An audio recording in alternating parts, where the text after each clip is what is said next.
Tom and Jerry వార్లో ఒక character ఉన్నట్టుండి ఎందుకు సైలెంట్ అయిపోయింది? అది వ్యూహమా, వైరాగ్యమా? చివరికి అధికార పార్టీలో ఉండి కూడా అనుచరుల మీద కేసులు బుక్ అవుతుంటే ఆ నాయకుడు ఎందుకు చూస్తూ ఊరుకుంటున్నారు? ఎవరా ఇద్దరు నాయకులు? సైలెంట్ అయిన లీడర్ పార్టీ మార్పు ప్రచారంలో నిజముందా అసలు?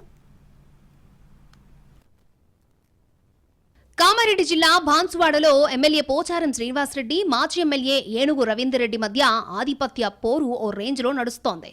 ఎప్పటికప్పుడు పరస్పరం పైచేయి సాధించేందుకు ప్రయత్నిస్తూనే ఉన్నాయి రెండు వర్గాలు. అనుభవం కావచ్చు, పవర్ కావచ్చు, కారణం ఏదైనా పోరులో పోచారందే పైచేయి అవుతోంది అన్నది స్థానికంగా ఉన్న అభిప్రాయం. తనను కాదని మాజీ ఎమ్మెల్యే చెంత చేరిన ద్వితీయ శ్రేణి నేతలు, కార్యకర్తల మీద ఛాన్స్ దొరికినప్పుడల్లా ప్రతాపం చూపిస్తూ తన మార్కు పాలిటిక్స్ చేస్తున్నారట ఎమ్మెల్యే పోచారం. ఈ క్రమంలోనే తాజాగా జరుగుతున్న పరిణామాలు కాస్త తేడాగా కనిపిస్తున్నాయి అంటున్నారు ఈ వ్యవహారాలను దగ్గరగా గమనిస్తున్న వాళ్ళు. గతంలో తన అనుచరుల మీద కేసులు పెట్టిస్తే కాంగ్రెస్ పెద్దలకు ఫిర్యాదులతో నానా రచ్చ చేసే ఏనుగు రవీందర్ రెడ్డి ఇప్పుడు అలాంటి విషయాలను పట్టించుకోవడం మానేశారట.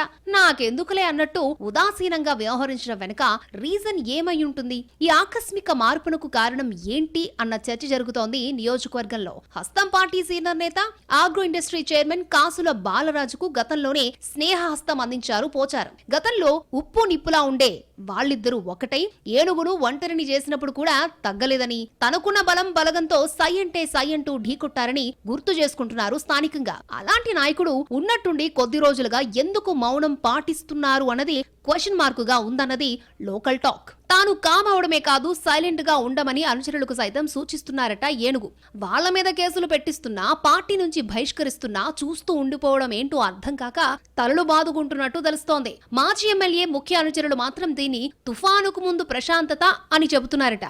మరోవైపు ఏనుగు రవీందర్ రెడ్డి నియోజకవర్గంలో తిరగడం కూడా తగ్గించేయడంతో ఆయన వ్యూహమేంటో అంతు చిక్కడం లేదు అంటోంది కాంగ్రెస్ క్యాడర్. రవీందర్ రెడ్డి బీఆర్ఎస్ వైపు అడుగులేస్తున్నారా, లేక అధికార పార్టీలోనే ఉండి తాను అనుకున్నది సాధిస్తారా అన్నది వేచి చూడాల్సిందే అంటున్నారు పరిశీలకులు. తనను నమ్ముకున్న వారికి ఎలాంటి భరోసా ఇస్తారో తేలాలంటే కొన్నాళ్ళు ఆగాల్సిందేనన్నది లోకల్ వాయిస్.